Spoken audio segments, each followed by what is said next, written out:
Bom, a gente entendeu, então, o caminho que esse epêndima faz. Então, ele é a parede do canal medular e ele segue até dentro do cérebro. E aí, o que acontece? O que é a principal função desse epêndima aí? Aqui pra gente é a proteção do contato do neurônio com o líquor que está circulando dentro do canal medular. Por quê? Do canal central, perdão. Porque o neurônio, ele não pode ter contato com esse líquido cefalorraquidiano, porque é tóxico para ele. Então, esse epêndima que se encontra aqui na parede desse canal, ele vai proteger para que o neurônio não tenha esse contato, tá? Uma coisa que é importante a gente estar mencionando é: não tem plexo coroide no canal aí, né, central. Não tem, tá? O plexo coroide, ele só se encontra lá nos ventrículos mesmo. Se tiver plexo coroide aí nesse canal central, foi mencionado pra gente que é um tumor, viu? Provavelmente pode ser tumor. Então, nós falamos, então, que na zona ventricular, então, eu tinha neuroblastos aqui, os que estão aqui na zona ventricular, então, vão se diferenciar em células ependimais, e essas células ependimais vai formar, então, um epitélio cúbico que a gente chama de epêndima, tá? Aí, os neuroblastos que migraram, que foram para os outros espaços, os neuroblastos foram para a zona intermediária que futuramente será a nossa substância cinzenta. Uma coisa importante a ser mencionada aqui: não existe neuroblastos mais na zona ventricular. Os que ficaram lá se tornaram epêndima, tá? Então, agora eu só tenho neuroblastos na região intermediária e os glioblastos também estão presentes aqui. O que acontece nessa zona intermediária? Na zona intermediária, gente, que futuramente será a nossa substância cinzenta, o que acontece aqui?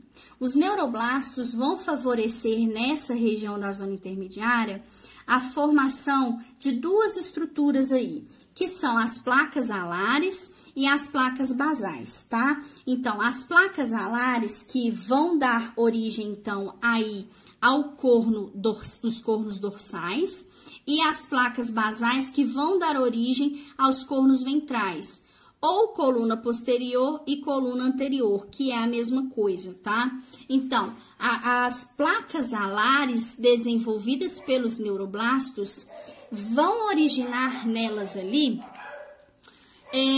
vão favorecer o surgimento, a origem de neurônios. E esses neurônios, eles vão ocupar esse espaço aí do corno dorsal, do corno ventral aqui. E aí, o que acontece? Quando a gente fala das placas alares, os neurônios desenvolvidos ali são do tipo neurônios sensitivos, tá? Ou seja, em que permitem o ato de sentir.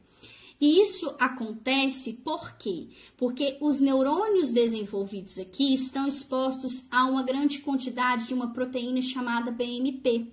Essa proteína, então, ela favorece a origem de neurônios do tipo sensitivo, tá? Enquanto nas placas basais, eu tenho uma exposição de uma proteína SHH, ou Sonic Hedgehog. Essa proteína vai favorecer o surgimento de neurônios do tipo motores, tá? Ou seja, que vão permitir aí a movimentação. Então, galera, entenda que se eu tiver um comprometimento das placas alares no seu desenvolvimento, ou um comprometimento dessas, eu vou ter problemas que vão gerar falta de sensibilidade, tá? Um exemplo que foi mencionado aí pra gente é a meningomielocele. Essa meningomielocele, ela é um tipo de espinha bífida, que é um defeito congênito. Tem uma imagem dela aqui, peraí. Que é um defeito congênito, tá? O que acontece? É onde o canal espinhal, ele não se fecha antes do nascimento do bebê.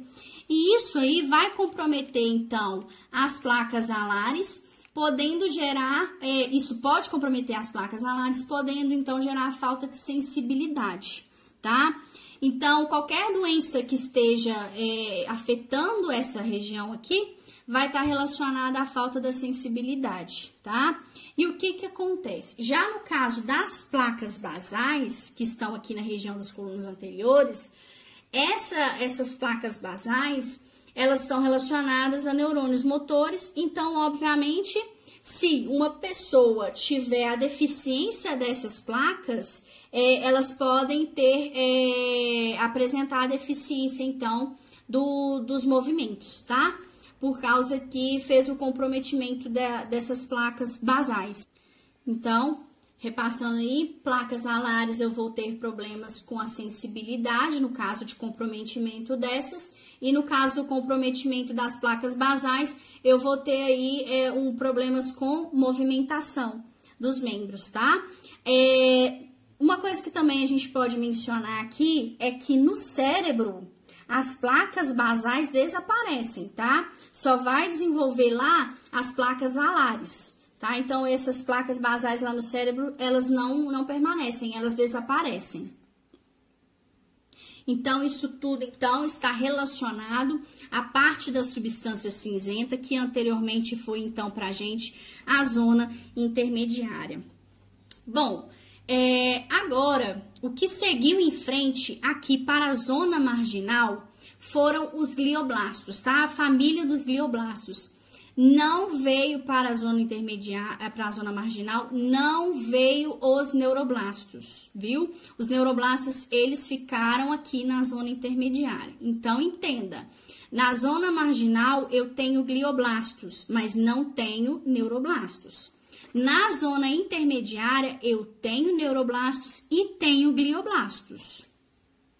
Então, nós vamos focar agora na nossa zona marginal. O que acontece nessa zona marginal aqui? Os glioblastos que estão aqui, o que eles são? Eles são células de suporte, tá?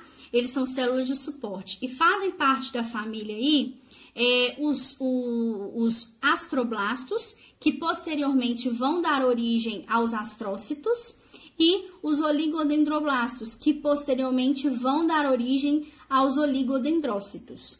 E nós vamos mencionar a função de cada um desses aqui aí nesse sistema nervoso. O que acontece?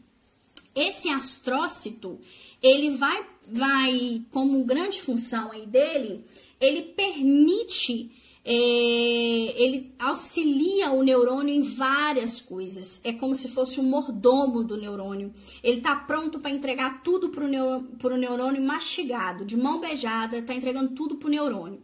Esse astrócito, uma das funções que foi mencionada aí pra gente, é que ele pega glicogênio, que é um composto basicamente aí cheio de glicose, e ele quebra esse glicogênio em várias glicoses, pega a glicose prontinha e entrega para o neurônio. Olha aqui o neurônio aqui. Então, o astrócito entrega de mão beijada para ele a glicose. Mas por quê? Porque o neurônio, ele tem tanta coisa para fazer que ele não pode ficar se preocupando em ficar quebrando o glicogênio e ficar fazendo outras coisas. Ele precisa de tudo de mão beijada.